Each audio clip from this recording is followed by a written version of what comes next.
Hello, everyone. Welcome back to another episode of Shouting into the Void. A very special episode this week. It's the one we've all been waiting for.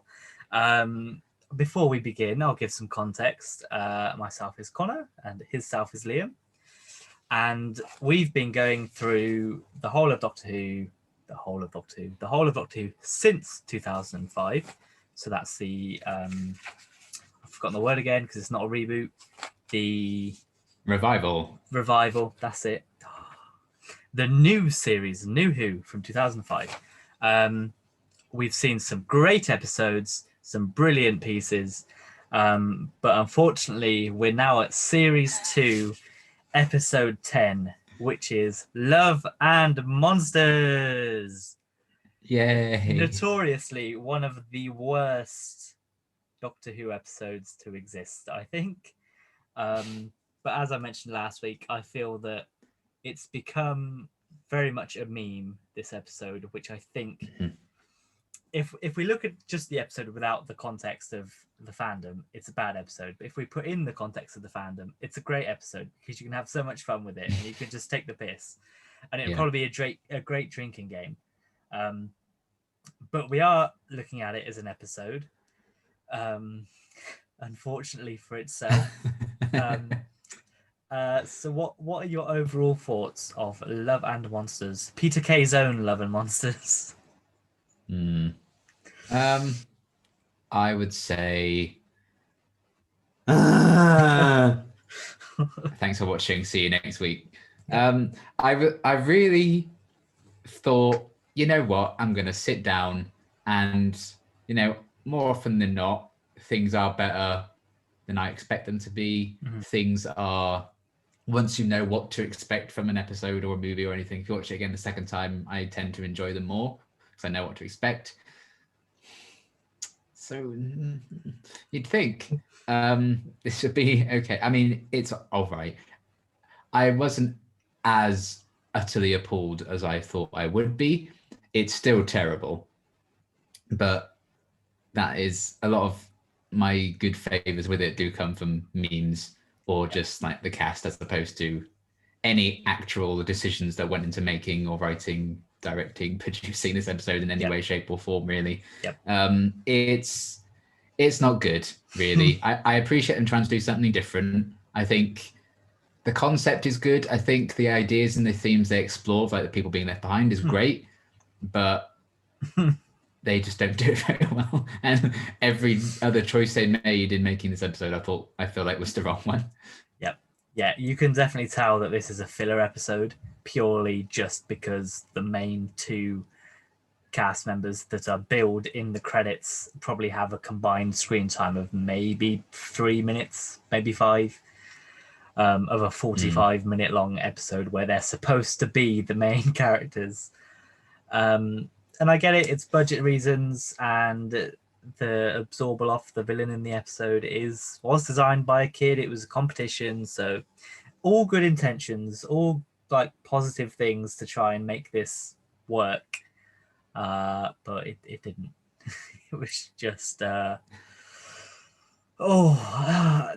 laughed a lot at things I don't think I should have laughed at. It tried too hard to be so many different things. And that was its big failing. If they had a monster like an Absorbaloff in a comical episode and they actively try and be funny throughout it, great. Like the sequence at the start, if it was just that tone throughout, I think it would work a lot better. But we also had some really serious stuff and some like sad scenes, and take this seriously throughout the whole episode, and it doesn't gel. Yes, and we will come on to our negatives. I know personally, we will. I have a lengthy list of negatives, but we do try and keep to 3, and we do try and start with 3 positives before we go on to our 3 negatives. These might be very quick positives because naturally, like I said, quite a few negatives. So what is your first positive? Well, I want to give a shout out to like the core cast of characters that are in this one. So like the Linda lot. Characters or actors? actors. Yes. Yeah. Let's make that very clear. I mean, I feel like some of the characters are just fine and there. I don't actually mind Elton that much. I'm glad he didn't end up being the companion for series 4, which was for a while the plan. Don't get me wrong, but I like Mark Warren as an actor anyway. He's good in everything I've seen in him, like Hustle and Mad Dogs and stuff. And I do think he is likable in the role. I think all of like the Linda lot they feel like real actual humans. You can feel bad for them. You know, I think Bridget is a cinema role that needed to be protected at all costs, but whoopsie. And yeah, I feel like the chemistry between the whole group of them, I can buy into that. I think that was believable. I can, in a sense, see people meet up like that every week and it just descends into chaos. They just hang out and chill. Yeah. Mainly because I'd like to do that now, but you know, the world being as it is, it's been a long time. And they are, for me, one of the few reasons the episode isn't just a complete, utter disaster. And at least you can meme some aspects of it. Because if these guys themselves were also just bad actors, can you even imagine just even like the fandom would be even crueler and worse than it already is. And I think that's something to celebrate. So I really like the actors who did play the characters that we're supposed to root for. Sometimes we do, sometimes I definitely don't. But yeah, I feel like they did a great job with what they were given to make somewhat halfway decent characters that you can root for. Yeah, that's fair enough, I think. I had some issues with one of them, but that's not to say I didn't like them overall. There's some I think sometimes the plot requires them to act out of character, but when they're allowed to just be that group and be friends and show the chemistry, I think that's when they're at their best. But unfortunately, they're not one of my positives, because I actually, in that case, I've managed to pick out one thing you haven't, which is interesting. Ooh. But I'm going to start with the concept. I think the concept of the episode, even just having this group of people looking for the Doctor, it gets done slightly better in End of Time, with Wilf and his old people brigade. But in this one, that's a good idea. People trying to find the Doctor. Even the aliens, kind of a cool idea of someone that would absorb someone to get information. That's cool. It's not executed very well, but it's a cool idea. And just seeing the impact of what Jackie's life has become, that's also interesting, because this is the first time we've sort of seen her without Rose and now without Mickey as well. Which is an interesting thing to see, and we don't see sort of enough of that really. So yeah, all the ideas in this episode are good. I'd like to see them done better, but they just weren't done very well. We'll come on to a few reasons why they didn't work very well, but sadly they didn't. So what's your next positive? Jackie. Interesting. Heaven forbid. Okay.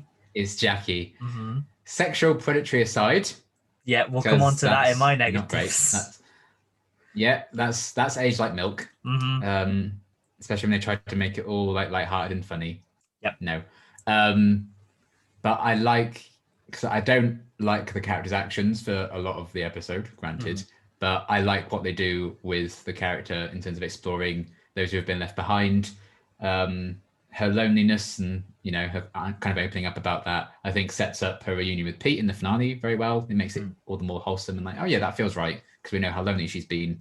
And yeah, just the idea of the people who are left behind once the Doctor and the companion have gone off traveling. I thought that was a really neat idea to kind of explore with her.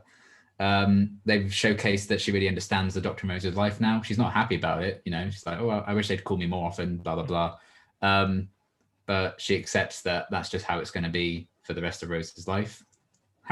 We'll see. And the scene where she's kind of defending the Dr. Rose to Elton, saying, I'll protect them both with my life till the day I die. She's very much welcomed Rose's new lifestyle. into her life now and just accepted it. And I like that they showcase that development, because we haven't really seen this Jackie this season. You know, we spent all our time with Cyber Jackie. So I really enjoyed those aspects of how they explored how her character's changed and grown since like Aliens of London, for example, her reaction to it all then. And yeah, just the tragedy, I guess, of how lonely her life ended up being is a cool setup for where series 2 ends. But it's just a shame some of that is, and her loneliness in a woman like Jackie, she expressed that by forcing herself on a young man, which isn't great. So yeah, I wish they hadn't gone about it that way, and it would have been nice to just see Jackie make a friend, because the betrayal, you know, when she finds Fraser still would have worked just as well. But yeah, I guess she came on to 9 in the first episode. They wanted to keep that aspect of her character, I guess. I don't know. But yeah, I really like what they were exploring with Jackie. And I thought Camille did a great job performance-wise as well. Yeah, I do think that her character in this is the end of her arc with the Doctor, I think, where she went from hating him at the start to now sort of accepting and welcoming. And we see that at the start of the finale in Army of Ghosts when they both arrive back. So this is sort of saying, hey, look, she is now friends with them. And this is the first time we've got proper screen time with her this series. Obviously, she was in a small bit at the start and she was in a small bit at the end of Age of Steel. But we haven't spent that much time with her. And there are some issues with her character, which I will come on to later on. But yeah, I feel that she is probably one of, and it's probably because she's close to the Doctor. Like everything to do with the Doctor in this episode, I felt was good. So that's Jackie seeing the Doctor and things like that. That was good. Everything outside of that was bad. And this is, I think, the meeting point between the bad and the good with Jackie. Sticking with things with the Doctor, my second positive is David Tennant. Hey. It says a lot that he's on the positive list for only having about 10 lines, maybe less. That's all you need to know about Little Monsters, isn't it? Yeah. I really enjoyed the opening sequence where, well, not the opening sequence, the post-title sequence. Scooby-Doo bit. Yeah, the Scooby-Doo bit, where he could flip from being like a, hey, look at me, to get the fuck out of here. Yeah.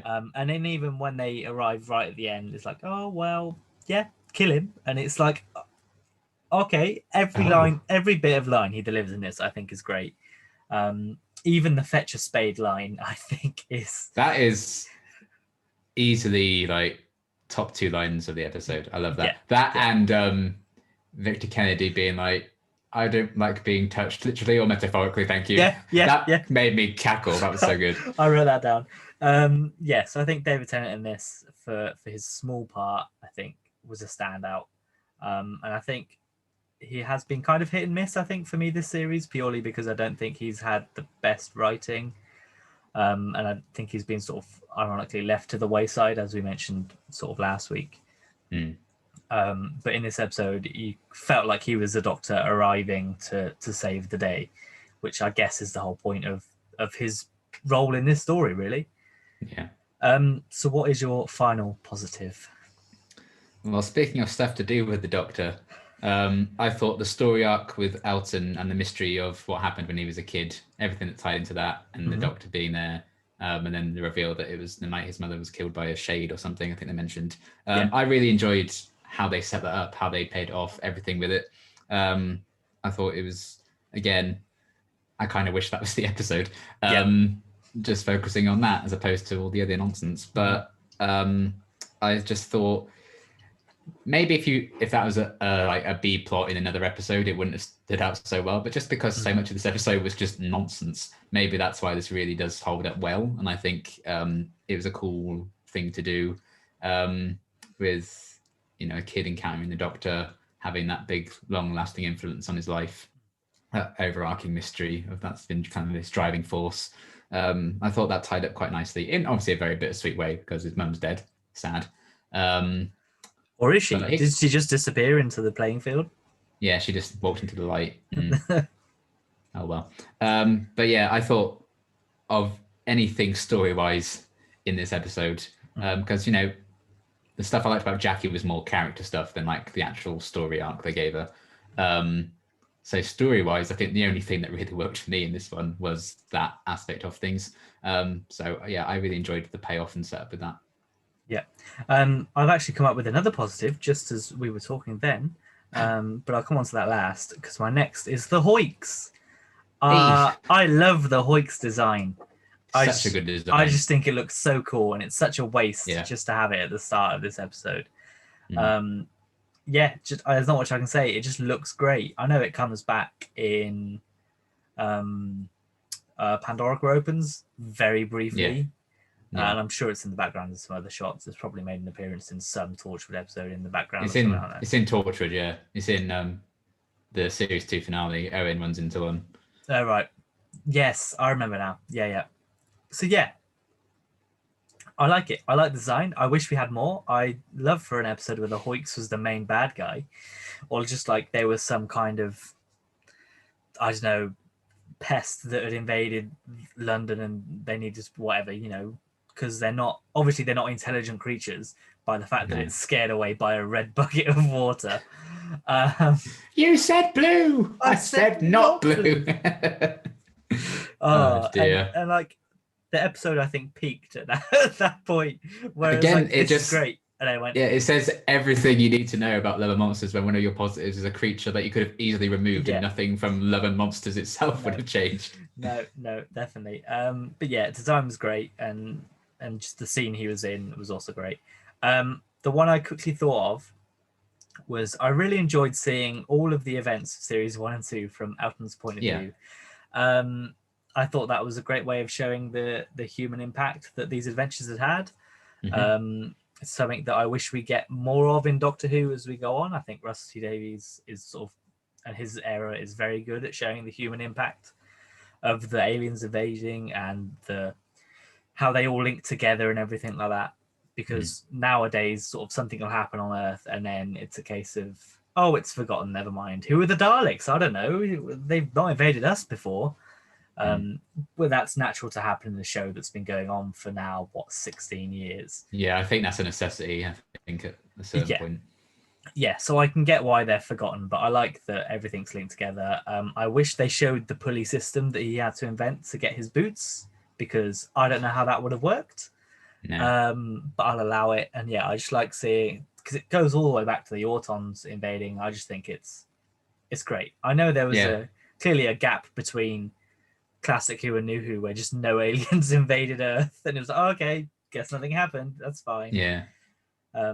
But yeah, it's just that kind of thing I like in the show. Yeah, they didn't need to do it. They could have just had out and say, well, there was this time where these shop window domes attacked, blah, blah, and this spaceship appeared on Christmas Day. Because I think the reason he had to invent a pulley system, that took him ages, was because there's such a big gap between all the windows smashing when the spaceship first enters the atmosphere to actually being there.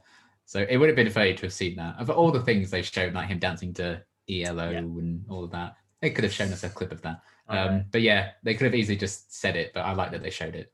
Yeah, and it gives them a chance to make a little bit more money off of their Big Ben destruction clip that they offer. Yeah, they can reuse some clips, Yeah. I guess that's it for the positives, unless you have anything to add on. Of course I don't.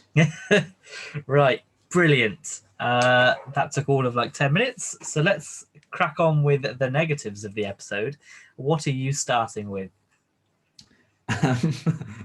I don't even know how to describe this. I just thought the execution and the themes, etc. I've just put messily handled. Yeah. It's just a mishmash. I think ideas v execution, I suppose, is how I would trim it all down to one big point.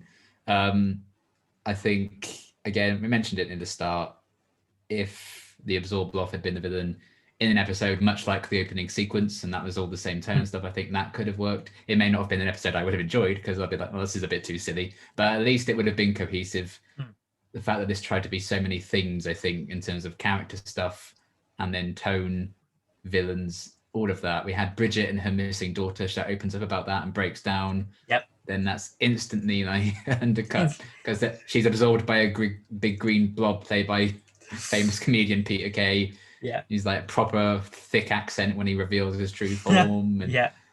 he's just all big and then you have, Bridget, who seems nice enough, maybe a bit like away with the fairies, but she's absorbed onto his ass for months, and they make a joke out of it. Yep. Like, oh, you And he really don't farts know. as well.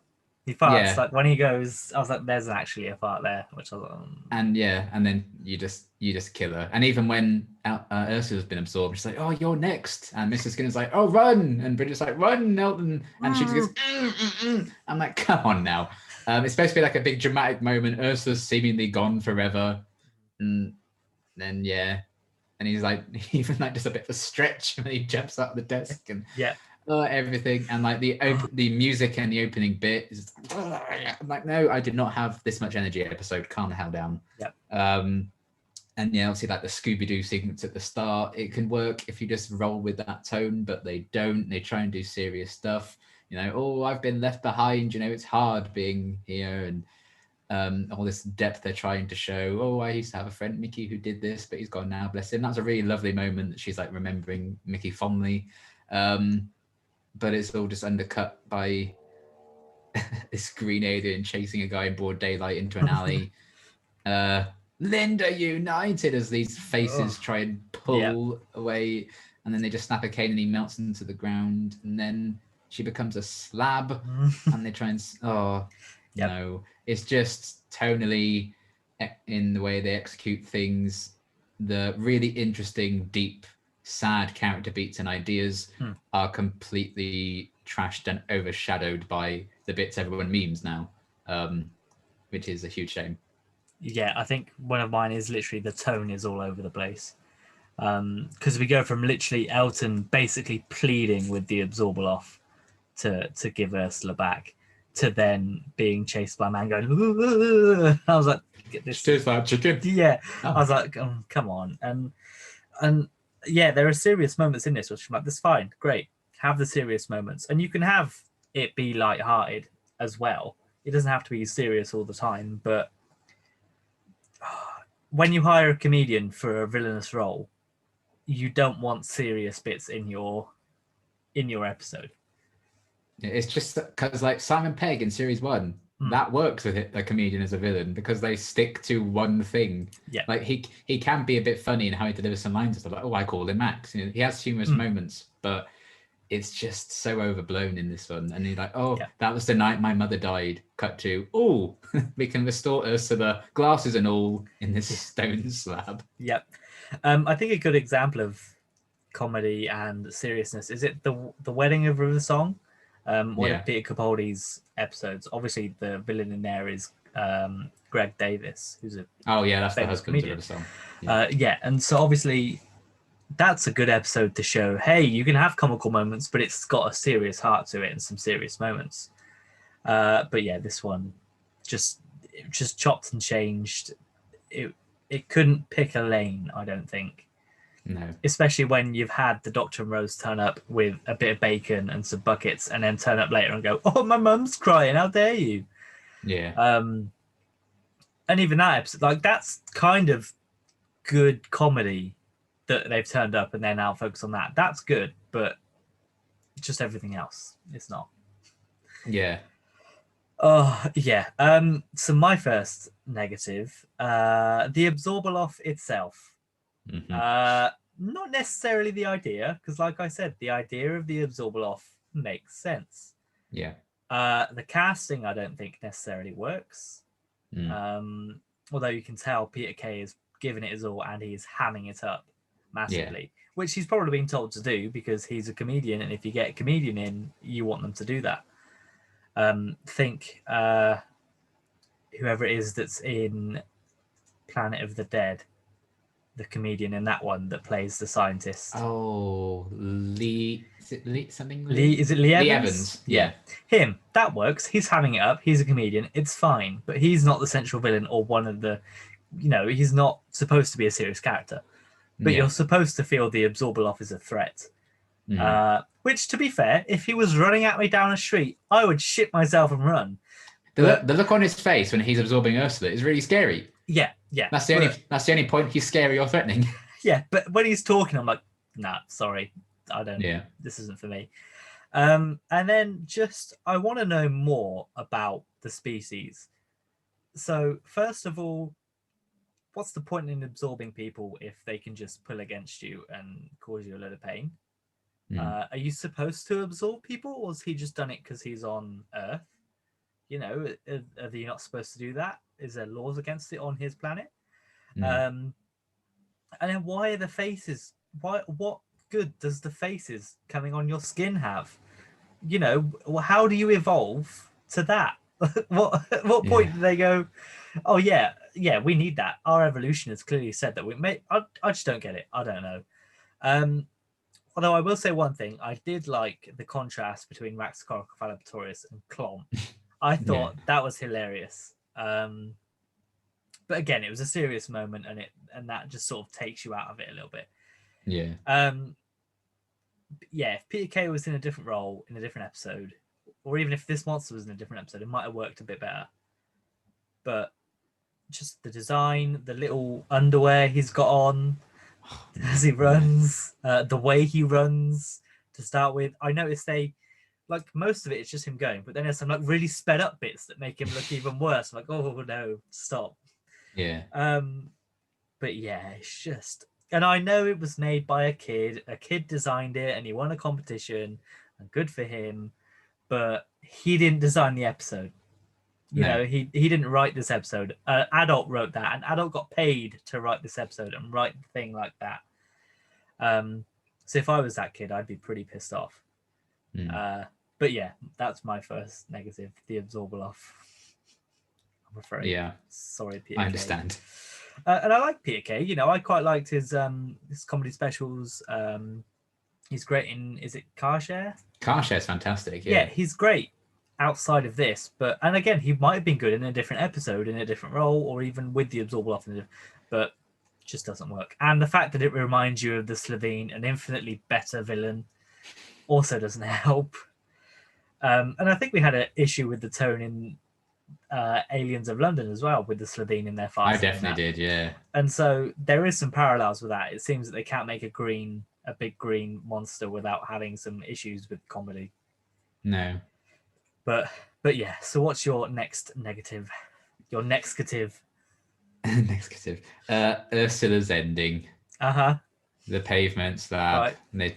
They try and spin that as a happy ending. Oh, it's a happy ending for Elt. Nice.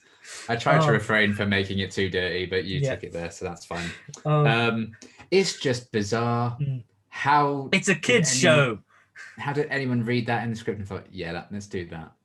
Even make it happen, but you still include the love life line in a bit like that. You don't need to imply that, because I don't want the image of him patting her on the back trying to get it out afterwards. Yeah, well, that's the other thing. Like, does she have a brain? Because it's a slab, and she just pokes. So is she like a quarter of the brain? Yeah. And she's just like, it's actually quite peaceful, but it's not going to be peaceful when Elton dies and you're just there, or Torchwood finds you and breaks you into a million pieces, or dissects you, or does some shit. I want to give her to John Barrowman. Oh God. Why did you do this? And it just felt quite inappropriate, I guess. You can make sexual innuendos all you like. I mean, the Doctor dances, dancing means sex, and I think they get away with that because they don't do anything explicit with it. This just, it felt like the writers' room just having a bit of a laugh, and they're like, "Oh shit, we left that in the final draft, didn't we?" And they just had to make it. They wrote it. Yeah. It was weird, and again, just tonally all over the place with everything that had come before it. They wanted Elton to get to the place where he'd be like, well, things aren't all bad with the world. It can be quite crazy and mad. This world isn't that good. So I guess they needed something good to happen to him. But is that really good? Is that really a life? They clearly needed, because he had that whole speech of, oh, nothing's left, just kill me. So they clearly needed something to be like, right, so why is this man not suicidal anymore? We can't.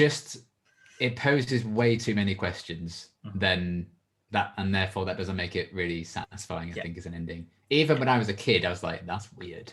That's a bit weird. Because it looks gross as well. Like, it's not like it just looks weird. And even as a kid, you're like, I'd rather not. I'd rather be dead than be that. Yeah, 'cause he's always talking like, oh, it was actually a really great time, and I was just hanging out with all those guys, having friends and stuff. He can't have friends anymore. No, He's gonna have to just keep her hidden away forever. yeah, Like, what can't. a lonely, isolated life he's gonna have. I know. And how long does she enjoy that before she's like, I want to stop? You know, Exactly. there's What if got they to be a fall out of moment. love? That's awkward as Yeah, hell. yeah, um, yeah. He brings someone around and just turns her around. She can't do anything about that. That'd be awful. No, exactly. Yeah, and obviously we've criticised Doctor Who previously for having a everyone's alive and everyone comes back type thing. But this is probably the one way I probably would have allowed it, is if they like fetch a spade and they just dug her up. I'd rather she actually just get dug up than She just what got spat happened. out. Yeah. Yeah, You could have just done that. yeah, So much. It would have been so much better, I think. Or just like leave them dead. I know it's sad, yeah. but sometimes There's they no need. stick to everyone lives a bit too much, But and then like, sometimes you just need to keep them dead. yeah, like you could even be like, oh, because of what happened, Rose talked to Jackie, and now Jackie and Alison are friends, and you could have her come in and be like, oh, that's better than what they did. Yeah. Because then at least it shows character development also on, I guess, on his part, and it sort of shows it sticks with that character development. So I have an issue with, well, we'll come on to that now with because two of my negatives. One was sex with concrete, which is effectively what Elton is doing. And then the third one is Elton and romance. So he is fully ready to commit to sleeping with Jackie to get information, which the lead up into that is also dodgy, which we'll come on to. But he's committed to that until she's like upset. And then he's like, oh, actually, I love Ursula. I'm like, hang on a minute. How did not sleeping with Jackie make you realize that, oh, wait a minute, Ursula's the one I want to sleep with? I just don't get it. And I don't get why she's not pissed off at him that he's seeing her. Because even like, he's like, oh, I've got a picture of her. And then there's something, that's a hell of a chest, is what Ursula says. Yeah. And I was like, what? She keeps things close to her chest. So hell of a chest. Yeah. So maybe they've just got an open relationship. Maybe that's what it was. They weren't a thing then, but clearly Ursula probably would have been a bit jealous of what was going on. And it was clear that they were gonna, or they should be ending up together. And I don't think Elton had hidden his feelings before, yet to have this whole thing where it's like, hey, I've just realized this is how I feel, I think is bullshit, because he would have always known that's how he felt. Oh, and I don't know. It's just, I feel he's very not non-committal, but he doesn't have his priorities in the right place, I think. No. Just because I don't think any normal person would be rejected by someone and then be like, oh, actually, yeah, that's fair because I love someone else. Like, that sounds very much like you're in denial. but I don't know. It's just, it worked out for Elton for the best, but not for He us. might not have even wanted Ursula as a slab. Like the doctor already started the process going. So, oh, Yeah. I've done this Well, now. guess He might I've have got said, to. you know what? I think let's let her rest, Yeah. yeah? Like, Yeah. come on. But you could argue that maybe they were watching the Absorbal off, so they saw that he was like, oh, Ursula, you know, how sad he was that Ursula had gone or whatever. But yeah, I just think, and I do believe they have a relationship and a romance. I do believe that's there because of the chemistry between the two actors. Yeah. But I don't necessarily think that we see it enough in this to be like, yeah, all of a sudden I'm gonna go for it, and then he waits a whole day to do it. They did need more moments between them, I think. Yeah. Because there's the nice bit after she like threatens to smack Kennedy and stuff, and then they have a little smile, which I like. But they needed more of that, I think, to probably build up to it. Yeah, and Even then, like the Bridget and Mr. Skinner thing, actually, that doesn't really get a build up, but I still think that works. Probably because they're more so in the background. Yeah, they're the two oldest characters, so you're like, yeah, they're fair. That's fair. They got to be together. And then there's no one for Bliss, so she's the first to go. So she doesn't have. She's the first to go, yeah. It doesn't matter. But yeah, so I think a couple more bits between Ursula and Elton might have made me believe it. I don't believe that he would have just completely gone from Jackie straight to Ursula. I don't think that's how people think. I might be wrong. People might think that every day, but never mind. So what's your next negative? characters acting stupidly for the plot. Yep. So they don't overhear those loud as hell screams Yep, every every single time. time. Allowing Ursula getting really up close to Victor when she's confronting him. Like, come on, you And know then he's an alien. Keep the hell believing away. believing that he's like, oh no, oh, when you Yeah, know when that. you've literally just seen that he's absorbed all your friends. Like, clearly he must have some advantage over them. Mhm. Elton keeping the photo of Rose in his jacket even after like weeks and weeks of being Jackie's Yep. friend, which was a very dumb idea. But obviously plot needs to happen, just Yep. like Ursula forgetting her phone. How handy. I mean, Just a few things like that. With I can get the phone because that it's like one of their regular places. It's probably happened before that. Whoops, I've left my purse. Let me just go back and get it. And they did leave in a rush, so I can kind of believe that. But also when when they first walk in, like they see he's all weird and stuff. He even tells them to like grab the phone and go. I'd have just fucking legged. I knew he was dodgy as hell. I still would have fucking legged it because I'd have Like, lived. oh, your voice sounds a bit weird. We're gonna leave. Yeah. Okay. Well, bye. And then I guess along with that as well, the fact that they just let Victor take over. Like, imagine somebody just someone you didn't know, just walking into your friendship group, sitting down and being like, hey, so we're going to the pub next Wednesday. You'd be like, yeah, fuck off. I can kind of get it. I feel like there are people like that. And I know if I were in their position, I'd absolutely let that happen. So I can't judge them too harshly for it. Maybe, but I think because they've got that close-knit group, and they seem like they're tough. I mean, obviously, they've got the resources. And if that TARDISode is to believe, they clearly make it hard to be found. So you'd think they'd at least ask more questions and not let him take the lead, I guess. But yeah, there are some very strange choices by a lot of characters, unfortunately. Yeah. So my next negative, and we've touched on it already, is Jackie. Fine, be flirty. Sure, you can have flirtatious chats like in the laundrette, when you're offering his tea and things like that. But effectively backing him into a corner, spilling wine on his shirt on purpose to make him feel like he has to commit, is a bit extreme. Yeah, there was no reciprocation, so she should have really stopped. Yeah, and it's good that Rose called because that means Elton gets out of it and there's no real harm done. But it doesn't send a great something message. out of character. Rose caring about someone who's not herself or the doctor. That's a good point. And yeah, it made me feel uncomfortable watching it, especially in light of recent events regarding the show at this time.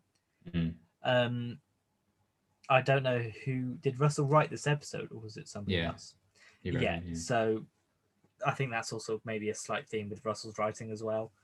There's a whole issue behind the scenes of the show, I think, at this point, which hasn't fully been explored and investigated by the correct authorities. Yeah.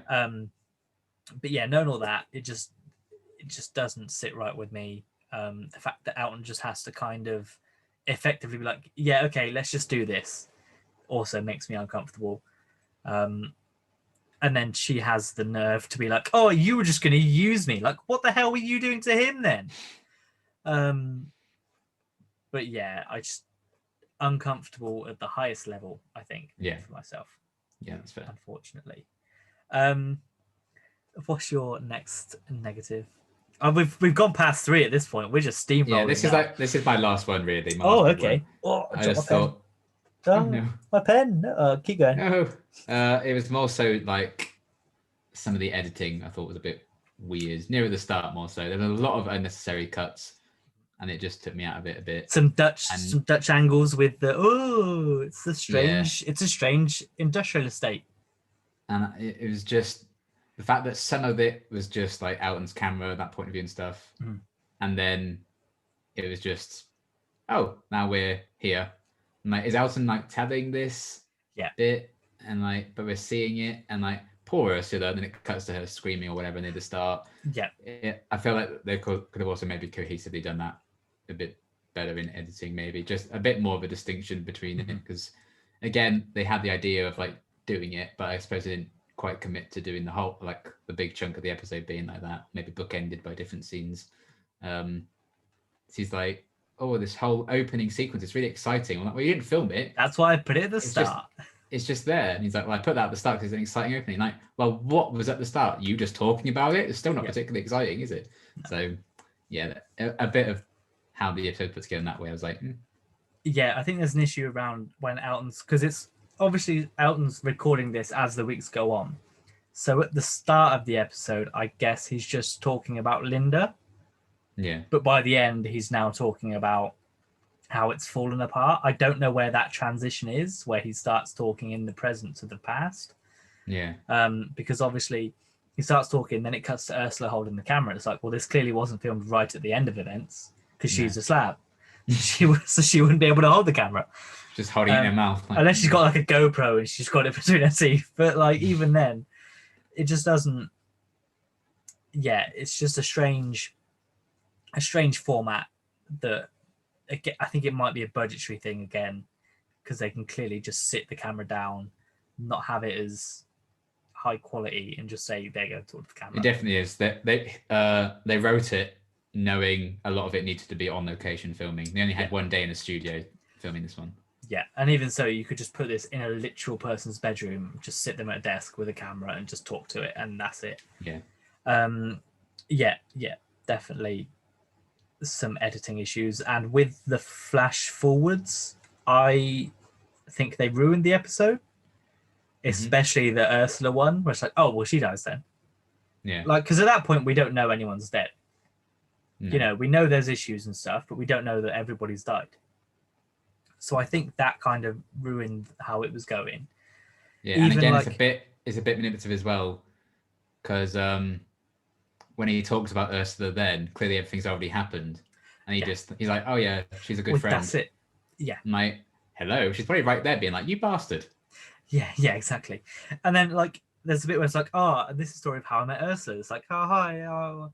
And then like literally 2 minutes later, it's that scene. I'm like, you didn't need to flash forward to something that's 2 minutes away. Like you just say, oh, I met my whatever. Part of me thinks that maybe it's padding for the episode, that they sat down and edited and went, we need to cut things and put them in here to extend the episode by 10 seconds each way. Maybe they were like 40 seconds under or something. And I get effectively this whole episode is framed with him just talking to the camera. So everything we see isn't recorded. It's just his point of view. And then again, maybe that impacts on why some of the things are weird. Maybe it didn't happen like that, but the way he's remembering it is like that. Yeah, he could just be an unreliable narrator, which some people have said. I've seen some theories online that Ursula actually did die, because we never actually see her on the camera view. Yeah, so that could just all be him just going a bit, which is an interesting idea, but I'm not in the camp of trying to make this episode more interesting. I just watch better episodes. Well, look, when the Target novelization comes out, we'll find out. Can you imagine? I would 100% buy that Target novelization. If I was only to ever buy one, I'd be getting that one. That would be crazy to see what they do with that. They could do like how Victor Kennedy actually arrived on Earth and everything. Yeah, you could do so much more with this episode if it was in a book. But we'll probably never get it because it's not a good episode. And there's so many good episodes to do before this one. It will be the last one they release, because they will get a lot of hate if they did this before something like Blink or The End of Time or Midnight or something like that. But yeah. So the flash forwards were terrible. Speaking of editing, ELO is considerably overused in this episode. Please God, I've had enough of Mr. Blue Sky. Make it end. It's in my head. It's stuck there. It's been stuck there the whole afternoon. I'm fed up of it. I just want it. I just want it to go. It's just, and then it's like they don't even change the ELO song. He's an ELO fan, but they only play the one. They're clearly they're singing, they're clearly getting the money out of the royalties they've paid to use it. And there's like, it's even sad, Mr. Blue Sky, when his mum's died. I'm like, oh, come on, you don't need this. Especially when they tease us with Elton John at the start as well, like Elton John, and then we get Oh, That's your big negative, really. yeah, no Elton John. Not enough screen time. But yeah, that's very much a nitpick. But yeah, it's quite overused. So have you got any other negatives to add on, or should I just keep steamrolling with mine? Keep going, and let's see if I join the bandwagon. Yeah. So sort of my last sort of basic one actually is that Linda's quite cringe. The group in general. It's such a fandom thing, isn't it? Yeah. It is what a side of the fandom is like. Yeah, and then I hate as well the London Investigation Detective Agency. I'm like, stop saying please. You're gonna love it even more when we get to my fun facts. Rock roll. Oh, stop.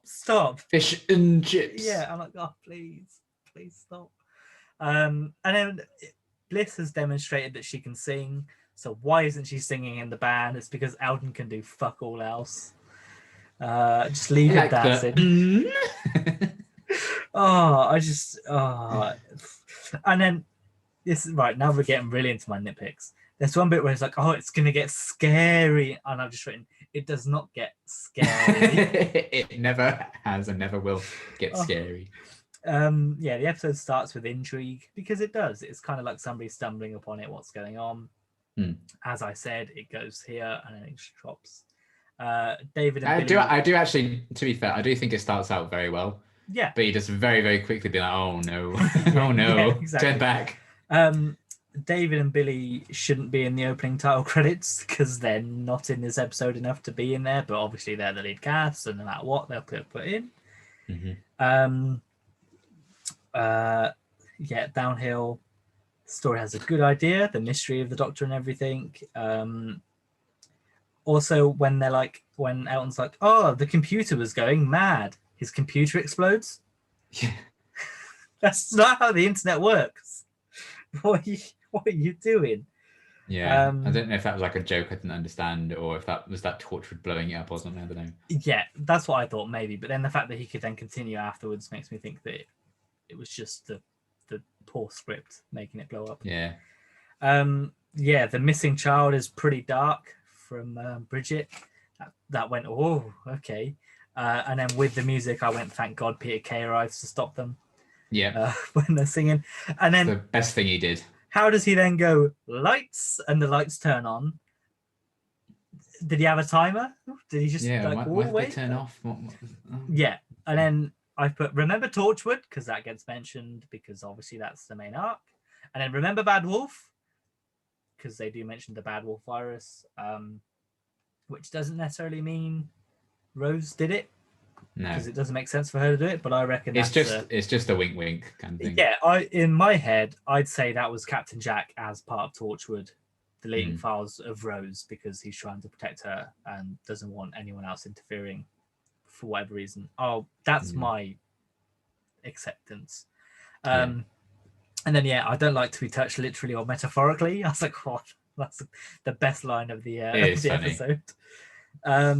Can't believe they dragged Camille into this. And this was the last thing she shot as Jackie for years until season 4. Yeah, right. And then how old is Elton compared to Jackie as well? I suppose Elton's supposed to be maybe late 20s. I'd assume so. And Jackie's, I guess, late 30s, early 40s. She says she's 40 in Army of Ghosts. That's Parallel Earth, Jackie. But yeah, so I'd say Army of Ghosts. She says it in the covers. Right, yeah. Yes, that is unfortunately our Jackie.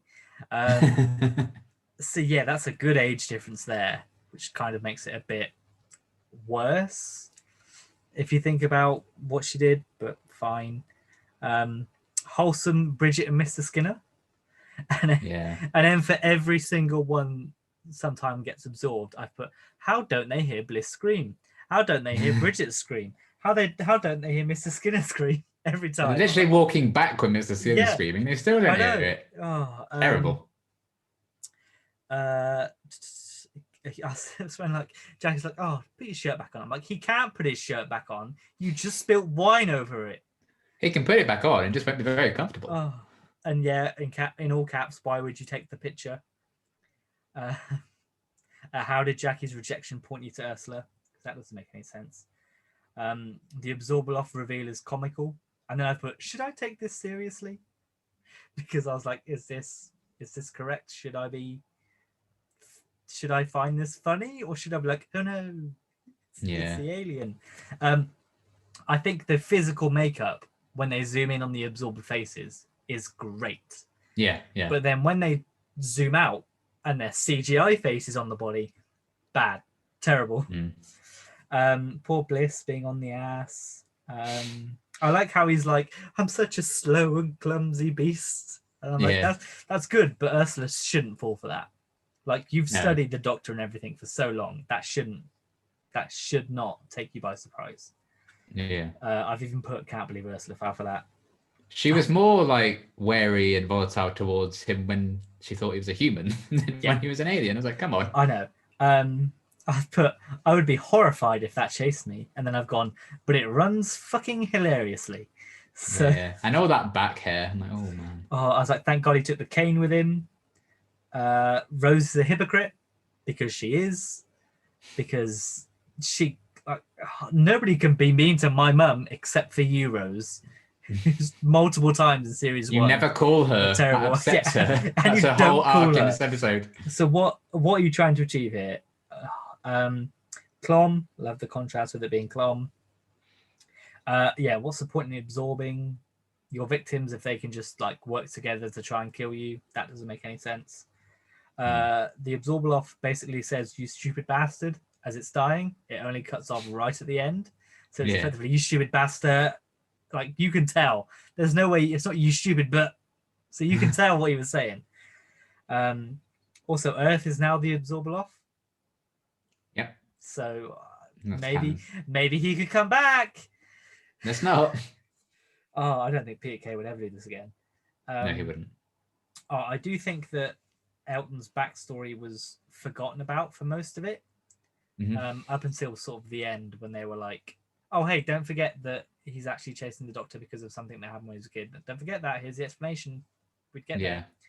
And then again, I don't think he remembers his mum's death at the very least. Like, sure, like we can say maybe it's to do with how traumatic it was. I think he's repressed it. Yeah, he's just repressed it. He says like we forget because we must or something like that. Yeah, but I think he just repressed it. As you sort of mentioned off camera, that it does seem like he's just forgotten that his mum's died in the first place, and that. But fair, sure. And then I thought that one of the good themes, which I only clocked this time round, is that the Absorbaloff is a metaphor for the Doctor's life, where it will absorb everyone and eventually kill you. Which is a good theme and a good like metaphor, but it just wasn't done very well. I keep thinking about Rose and Jackie. How much longer before they pay the price? Yeah, and then there's the finale foreshadowing, which was very on the nose. But it gets even more on the nose next episode. But we'll come on to that. That ending makes no sense. So, as how fun are your fun facts this week? Oh, they're fun, all right. Maybe. And for the first time, it's gone on to a second page. Oh, yeah. Because there was a lot to unpack here, basically. Right, so we've already talked about it, but the Absorbaloff was created by a 9-year-old called William for a Blue Peter competition, so blame them. Somehow it's still going after that. Don't go after the child. Oh, go after Blue Peter, not the child. Yeah. Now, they took a decent idea from Monster and then did bad things with it. But the original idea was for him to be the size of a double-decker bus. Obviously, they did not go with that. I mean, at least budget, like, I guess. At least they've learned their lesson. They learn their lesson from competitions, because the next one they have to design a sonic device, don't they? Yes. And then that's used in Deep Breath, I think. Yeah. And luckily, it's just one scene that's gone, which they probably should have done with this, to be fair. Yeah, and so at least they did one. Is like you could be an extra in an episode or something, have like a small role in an episode, which they did for series 3. Yeah, so which did turn out better. Yeah. Until they brutally killed that kid's character off a couple of episodes later, made him a toxic. That's fun. Top banter. Yeah. The working title for the episode was "I Love the Doctor." Aww. Yeah, I'm glad that it was called 11 Monsters, because that you can't really ruin that any further. Yeah, that's what it says on the tin. And it's There's now, love. It's Love and Monster, really. But yeah, and at least it's now being reclaimed by Netflix as well with their Love and yeah, Monsters. Dylan film. O'Brien's film. Yeah, Jessica Henwick. Yeah, so that's nice. I enjoy this erasure of this episode. Yeah. This episode includes references to multiple story arcs. We've already talked about the Bad Wolf virus, and the Tortured Files got mentioned as well. Also, the newspaper that Kennedy has a news article on Mr. Saxon on it, saying Saxons are heading the polls. That's the first Saxon mention. That's good. I like that. Yeah, and obviously Clom ends up being one of the planets that the Daleks steal in Series 4. So that's fun. Who'd steal Clom? Exactly. Who would steal Clom? Evil. Then Rusty Davies originally considered having the viewpoint be from a woman's perspective, and it was going to be a super obsessive stalker. But he ended up changing that to a well-meaning man, as Steve said. I guess that's better than painting a woman in a bad light, but yeah. Okay. So that's a good choice. And in the original draft as well, Elton would have had more connections to classic series invasions and events as well. Yeah. So his third birthday party would have been ruined by the Shoreditch incident, which is Remembrance of the Daleks. He would have witnessed the Loch Ness Monster rising from the Thames from Terror of the Zygons. And also his mother was originally killed by a plastic daffodil from Terror of the Autons. Put that so many in. classic stories are called Terror of. Just put that in rather than him dancing to ELO. For God's sake. Right. Oh. But we still weren't properly going for classic stuff yet, I see. Yeah, no. Yeah, so that was cool that they considered it, I suppose. This is the first modern Dr. Light episode of the show. Sadly. Hooray. And it was done so more so for budgetary reasons. So multiple episodes could be filmed at the same time. So they could film 14 episodes at the same amount of time it would normally take to film 13. So hooray. Yay. Just cut the episode. Just cut. You don't need it. You don't need this, mate. Just cut it. just make it 12. It's fine. That's what they do eventually. Then the acronym Linda was used on a children's show called Why Don't You, which Rusty Davies had worked on for a few years. So that's where he got Linda from. That's why he always wanted to use it. Yeah, because it's a reference to another show, I guess. Peter Kay had written to Rusty Davies during Series 1 airing, praising the show. So Rusty Davies offered him the worst later that episode. year. Yeah, gave him that. And he was originally offered the part of Elton, but he felt it was a bit too similar to his character on Coronation Street. He was obsessed with UFOs and stuff, so he opted to play the baddie instead. Peter Kay was on Coronation Street? Oh, yeah, they got some big... Ian McKellen was on Coronation Street. Oh, well, there we go then. The more you know. They get some big names. So yeah, that was interesting. And then Victor Kennedy's theme in the episode, coincidence or not, is very, very similar to the Master's theme when he was played by Roger Delgado in the classic series, which I thought was interesting. Maybe that's the so he is actually an incarnation of the Master. Confirmed. Yeah, well, I mean, it would make this better. Maybe it would. It would have a reason for wanting to actually get the Doctor rather than just because I want to. It'd be great. He'll taste great. Yeah. Yeah. In 2012, Peter Kay named this the biggest single mistake of his career, noting, "I loved making it, but when I saw it, I thought, oh my God, I'm a big green lizard running around Cardiff. Is that it?" Yes. Yes, it is, Peter. Elton was considered briefly to be a companion for Series 4 before they ended up scrapping the idea of Penny and they brought Catherine Tate back in. And then he was considered to be brought back for the Stolen Earth, but it all fell through. I wouldn't have minded him being in the Stolen Earth. That would have been funny. But yeah, he would have been killed by a Dalek. But yeah, there were a lot of people in that. It's fine. We don't need him. It's happy that people forget. Yeah. And then finally, I saved to last because it's Buffy related. Rusty Davies was inspired by the Buffy episode, The Zeppo, for this episode because that episode focused on atypical characters and situations. Except that episode's actually really, really good. This one is not. Yeah, like I said, I like the inspiration, if nothing else. Like I said, you can do cool things. Like I guess Agents of S.H.I.E.L.D. is a prime example of how you can do a cool episode or a cool show without the main draw of that universe. Obviously, at that point, the main draw of the Marvel Cinematic Universe was the Avengers and all those heroes, and to make a show that wasn't centered around them was a bold move, and it worked out well. Obviously, it worked out well in terms of how long it went, but Kevin Feige clearly doesn't like it.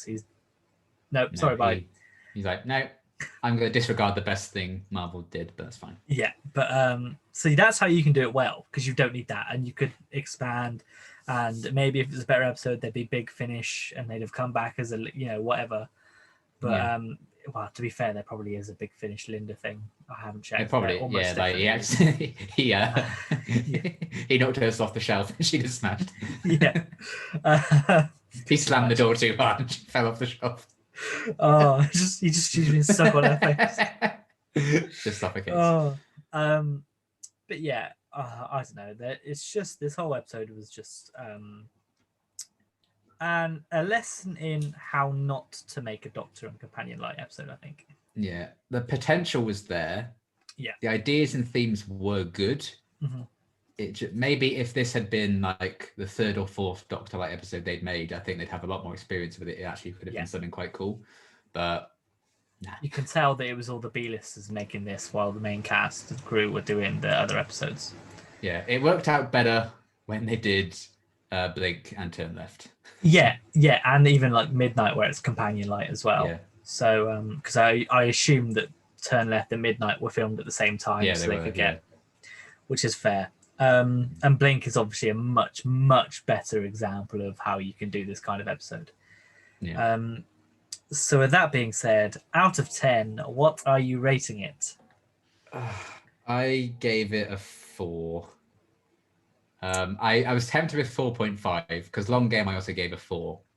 And this episode, I think this episode is more entertaining, but it's bad, and I didn't want to reward that just because you can make memes of it, because the episode itself is just so much squandered potential. So I've gone with 4. I'm also at a 4 because, Hey.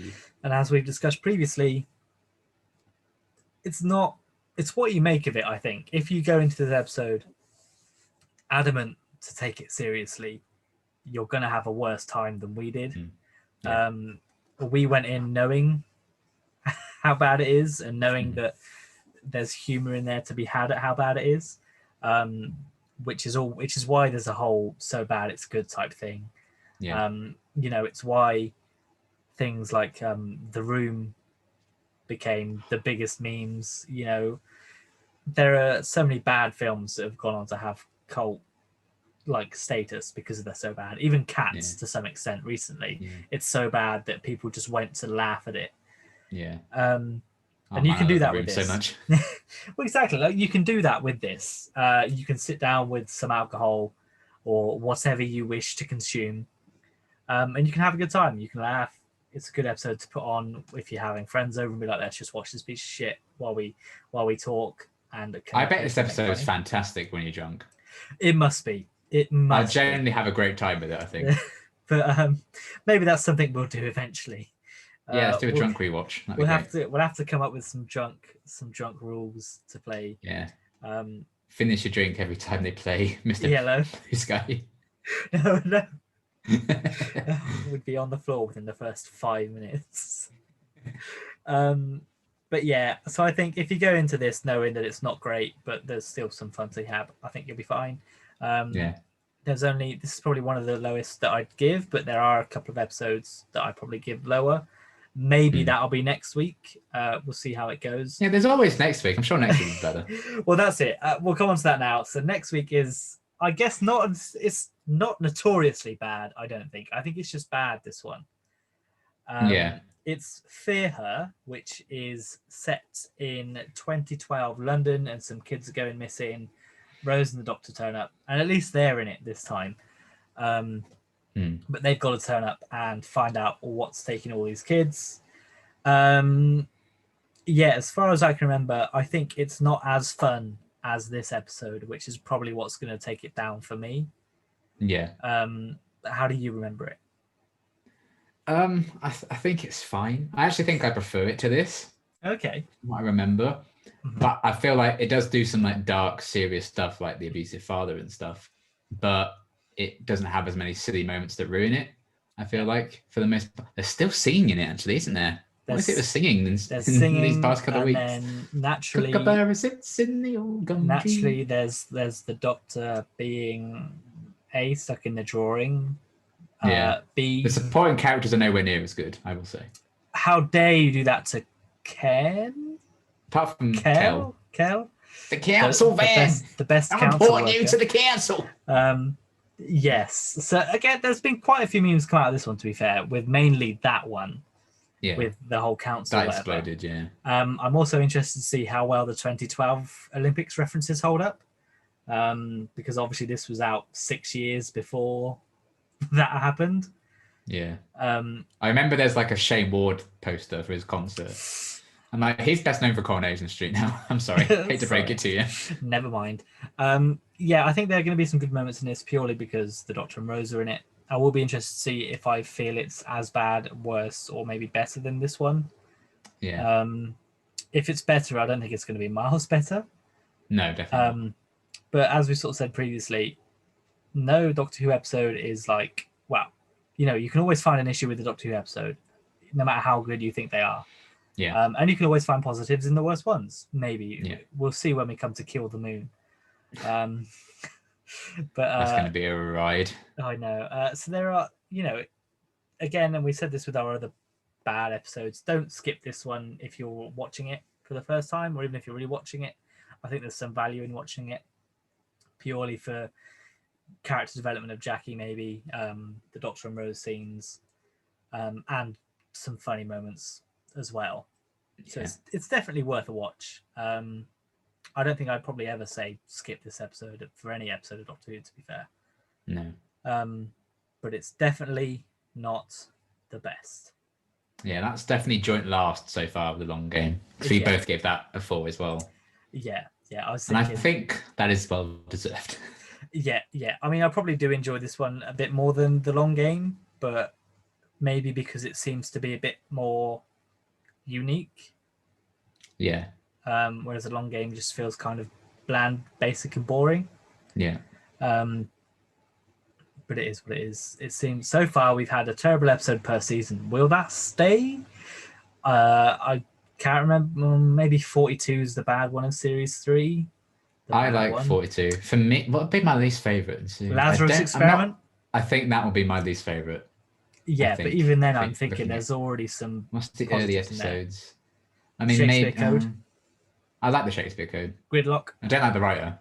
I don't mind Gridlock. That might be alright. That's it. And then Daleks in Manhattan. Maybe some aspects of Daleks in Manhattan, the 2-part, I might not enjoy, but still. Maybe. I do think Lazarus Experiment would be my worst. But that's quite a few weeks away. Yeah, we'll get there, and then it'll be interesting to compare this with Blink as well, because they're effectively the same problem. They're exactly the same episode. Yeah, the same episode. While they might be, the villain does absorb part of the person they touch. There is a touch. Yeah, I you know what? I'd forgotten the scene where Sally Sparrow and Billy dance to Mr. Blue Sky. Yep, you never know. When the Weeping Angels absorb you. That one also has a very dodgy side character that's kind of pressuring a character into going on a date with them. So and he's instantly punished by being zapped away.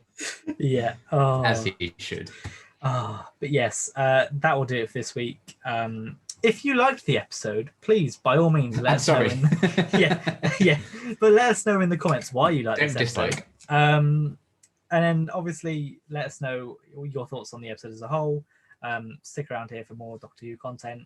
Go to Liam's channel in the comments if you want more of literally anything else, including some Doctor Who. There are some old. We both reacted. If you want our thoughts on the Jodie Whittaker era so far, got all of that for you. Not necessarily as deep of a dive as we do here because they were live reactions and whatever. But they're there if you want to go check them out. If you still like Game of Thrones and you're not one of the people that absolutely despise the ending, go and watch them on Liam's. They're also there, and we're currently... If you want to watch my reaction to the episode that inspired this travesty, then that's also on my channel. Yep. Buffy season 3, episode 13. And then we're currently, obviously Liam's got a load of shows on the go, but both of us are currently watching Loki on his channel as well. So by all means, go and check that out. That's every Wednesday, which I think will be the day after. Well, whenever you put it up, but it'll be around the day after this goes live because I'm fiddling around with my schedule purely because I keep getting lazy and keep going, I'll push it back a bit. It's fine. But it's fine. So that's it. And we'll see you next week. Goodbye. Bye.